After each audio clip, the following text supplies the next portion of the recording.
Welcome to VN சமையல். இன்னைக்கு நம்ம தேங்காய் பர்ஃபி சுவையா எப்படி செய்யலாம் அப்படின்றத பத்தி பார்க்கலாம். அதுக்கு தேவையான பொருட்கள் என்னென்ன அப்படின்றதையும் பார்க்கலாம். ஒரு மூடி தேங்காயை திருவி எடுத்துக்கலாம். 1 கப் சர்க்கரை, இது 200 கிராம் இருக்கும்.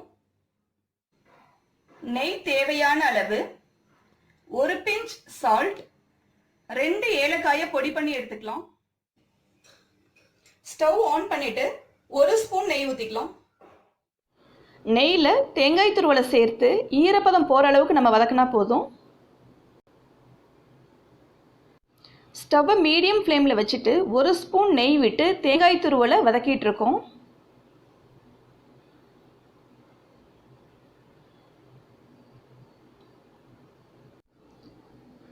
தேங்காய் துருவலை ரொம்ப டீப்பாக நம்ம வதக்கணும் அப்படின்னா கலர் மாறிடும். அதனால ரொம்ப டீப்பாக வதக்க தேவையில்லை. இந்த அளவில் நம்ம வதக்கினா போதும். இப்போ இதை தனியாக எடுத்து வச்சுக்கலாம்.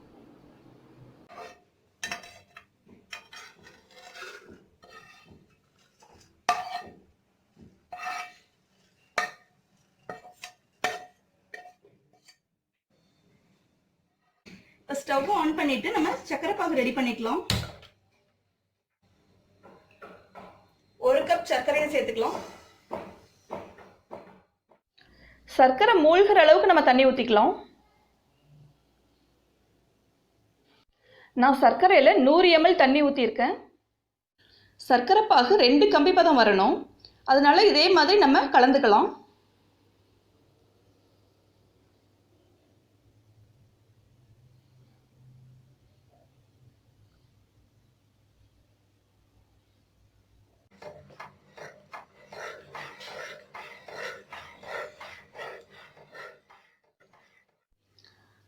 சர்க்கரை கரைசல் ஓரளவுக்கு பாகு பதத்துக்கு வந்துட்டு இருக்குது.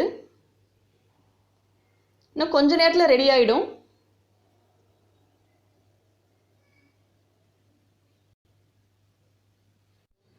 இப்போ இதில் ஏலக்காய் பொடியை சேர்த்துக்கலாம்.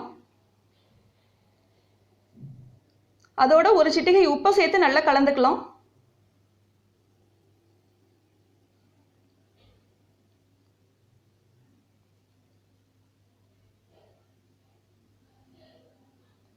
இப்போ சர்க்கரை பாகு 2 கம்பி பதம் வந்துடுச்சு.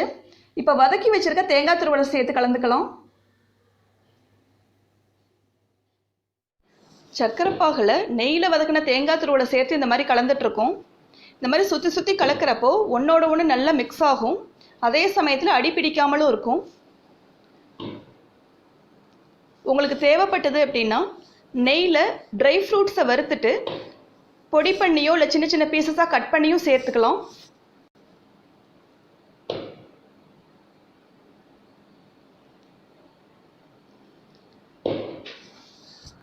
தேங்காய் பர்ஃபி நல்லா திக்காயிட்டு வருது.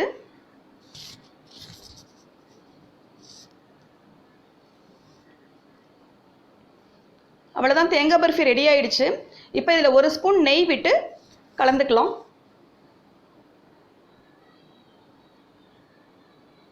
இப்போ ஒரு பிளேட்டில் 1 ஸ்பூன் நெய் விட்டு நல்லா தடவிட்டு இந்த மிக்சரை வந்து அதில் ஊற்றிக்கலாம்.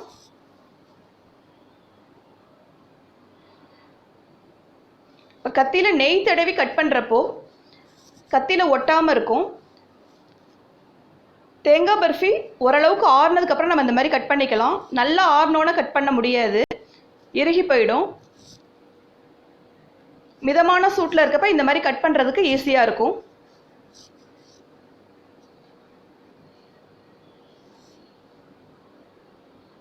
நமக்கு தேவைப்படுற சைஸில் நம்ம கட் பண்ணி வச்சுக்கலாம்.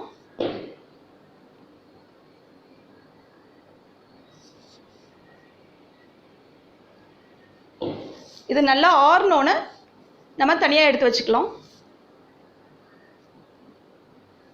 அவ்வளோதான், சுவையான தேங்காய் பர்ஃபி ரெடி ஆயிடுச்சு. இதே மாதிரி நீங்களும் உங்கள் வீட்டில் செஞ்சு பாருங்க.